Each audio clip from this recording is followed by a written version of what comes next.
পরবর্তীকালের মাধ্যমে ভূপৃষ্ঠের কঠিন শিলাসমূহ চূর্ণ বিচূর্ণ ও বিয়োজিত হয়ে সূক্ষ্ম সূক্ষ্ম কণায় পরিণত হয় এবং যেটা রেগুলিত নামে পরিচিত। পরবর্তীকালে এই রেগুলিত বিভিন্ন জৈব পদার্থ ও খনিজ পদার্থ মিশ্রিত হয়ে ভূপৃষ্ঠের উপর এক ধূসর বর্ণের আবরণ তৈরি করে, যেটা মৃত্তিকা নামে পরিচিত। সয়েল ফর্মিং ফ্যাক্টর এই প্রক্রিয়াটি একটি হলো বিশেষ ধরনের প্রক্রিয়া যেখানে আবহবিকারের মাধ্যমে কঠিন শিলাসমূহ চূর্ণ বিচূর্ণ হয়ে ধীরে ধীরে মৃত্তিকাতে পরিণত হয়।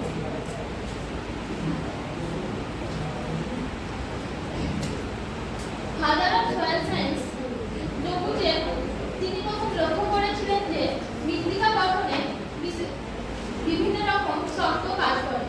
তিনি ইউরেশিয়াস টেকটিনোতে গবেষণা করতে গিয়ে দেখেন যে মৃত্তিকা সৃষ্টির 4টি নিয়ন্ত্রক।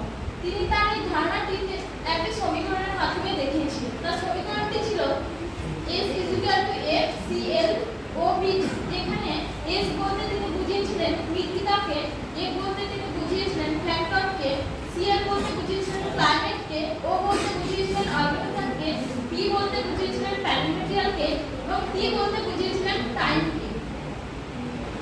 পরবর্তীকালে যিনি ডোবুজেভের এই সমীকরণটিকে অনুসরণ করেন এবং তিনি তার একটা নতুন সমীকরণ দিয়েছিলেন। তার সমীকরণটি ছিল S = FCl ORB।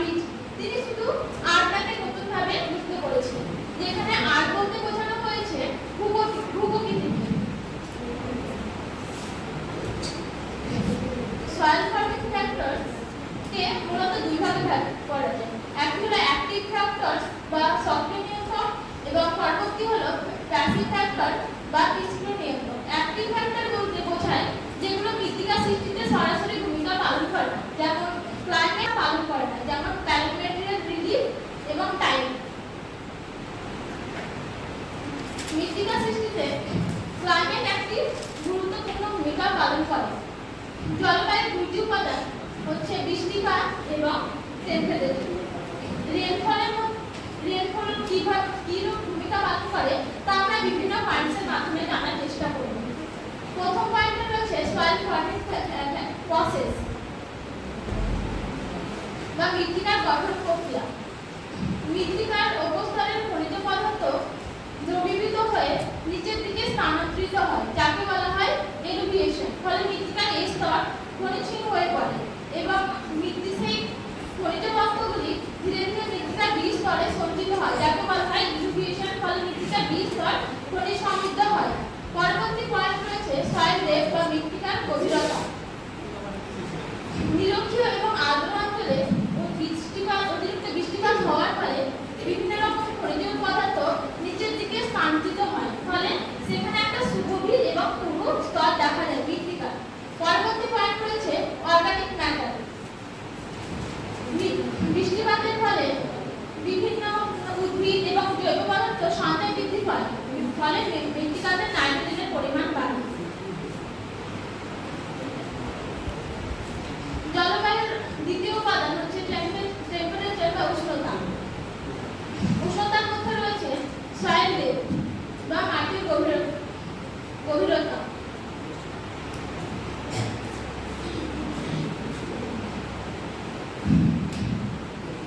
অতিরিক্ত উষ্ণতার ফলে বিভিন্ন জৈব পদার্থ দ্রুত হিউমাসে পরিণত হয়। পরবর্তী পয়েন্টে রয়েছে সয়েল ফর্মেশন রেট বা মৃত্তিকার গঠনের হার। মৃত্তিকার গঠনের হারে একটা তথ্য রয়েছে, সেটা হলো বিজ্ঞানী ফ্র্যাঙ্ক হফের তত্ত্ব। তার মতে কোনো স্থানে যদি উষ্ণতা 10 ডিগ্রি বৃদ্ধি পায়, তো সেখানে মৃত্তিকার রাসায়নিক হার দুগুণ বৃদ্ধি পাবে। তার পরবর্তী পয়েন্ট রয়েছে অর্গানিক ম্যাটার। উচ্চ উষ্ণতায় কাঁচা জৈব পদার্থ দ্রুত হিউমাসে পরিণত হয় এবং মৃত্তিকার উর্বরতা বৃদ্ধি করে। পরবর্তী রয়েছে মৃত্তিকা সক্রিয় নিয়ন্ত্রক হিসেবে অর্গানিজমের ভূমিকা। অর্গানিজম মৃত্তিকা গঠনে খুব একটা গুরুত্বপূর্ণ ভূমিকা পালন করে।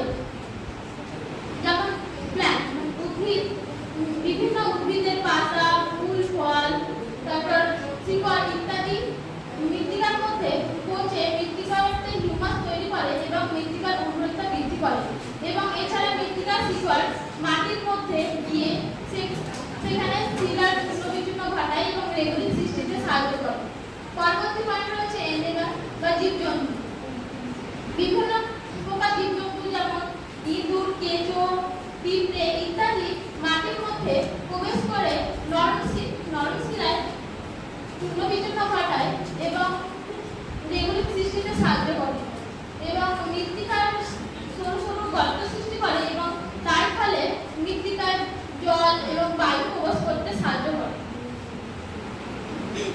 তারপরে রয়েছে ম্যাপ। বর্তমানে মানুষের বিভিন্ন কার্যাবলী যেমন বিভিন্ন বাঁধ নির্মাণ, তারপর ঘরবাড়ি নির্মাণ ইত্যাদির ফলে মৃত্তিকার বিভিন্ন রাসায়নিক পরিবর্তন ঘটায়। এছাড়া মৃত্তিকাতে অতিরিক্ত কৃষিকাজ করার ফলে মৃত্তিকার লবণাক্ত হয়ে পড়ে। পরবর্তী পয়েন্ট রয়েছে মাইক্রো অর্গানিজম বা বিভিন্ন প্রকার অণুজীবী তাদের মৃত্তিকার মধ্যে মৃত্যুর ফলে তাদের মৃত্তিকাতে জৈব পদার্থ সঞ্চয় বৃদ্ধি করে।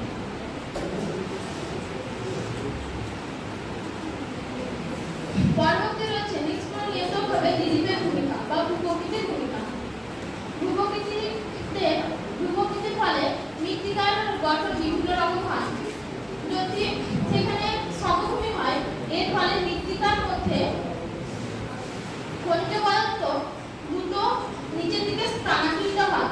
এর ফলে মৃত্তিকার এক সুগভীর স্তর দেখা যায়। যদি সেখানে মাঝারি হয়, যদি ঢাল সেখানে মাঝারি হয় অর্থাৎ 8 থেকে 16%, তার ফলে মৃত্তিকার খনিজ পদার্থগুলি দ্রুত স্থানান্তরিত হয়। এর ফলে মাঝারি স্তর দেখা যায় মৃত্তিকার। তারপরে রয়েছে যদি মৃত্তিকার ঢাল 16 থেকে 30% হয় তাহলে মৃত্তিকার খনিজ পদার্থগুলি দ্রুত স্থানান্তরিত হয়। এর ফলে সেখানে মৃত্তিকার স্তর সেরকম ভাবে স্পষ্ট বোঝা যায় না। পরবর্তী পয়েন্ট রয়েছে স্লো ডিরেকশন, অর্থাৎ উত্তর গোলার্ধে দক্ষিণ ঢালে সূর্যের রশ্মি থাকার ফলে সেখানে এক সূক্ষ্ম গঠনযুক্ত অম্লধর্মী মৃত্তিকা দেখা যায় এবং বিপরীত দিকে সূর্যের রশ্মি না থাকার ফলে সেখানে স্থূল গঠনযুক্ত খাদ্যধর্মী মৃত্তিকা দেখা যায়। পরবর্তীতে রয়েছে স্লোপ শেপ, অর্থাৎ মৃত্তিকার ঢাল দুই ধরনের, একটা হচ্ছে উত্তল ঢাল আর একটা হচ্ছে অবতল ঢাল। উত্তল ঢালে খনিজ পদার্থগুলি দ্রুত অপসৃত হওয়ার ফলে সেখানে কোনো মৃত্তিকা স্তর দেখা যায় না এবং অবতল ঢালে মৃত্তিকার খনিজ পদার্থগুলি সঞ্চয় হওয়ার ফলে সেখানে খুব সুগভীর মৃত্তিকা দেখা যায়। পরবর্তীতে রয়েছে মৃত্তিকা সৃষ্টির মিশ্রণ হিসাবে প্যারেন্ট ম্যাটেরিয়াল বা জলশিলা। মৃত্তিকা সৃষ্টিতে জলশিলা খুব একটা গুরুত্বপূর্ণ ভূমিকা পালন করে। জলশিলা আবহবিকারের মাধ্যমে এবং মৃত্তিকা সৃষ্টিতে সাহায্য করে। প্রথমে রয়েছে সয়েল কেমিস্ট্রি বা মৃত্তিকা রাসায়নিক ধারণ।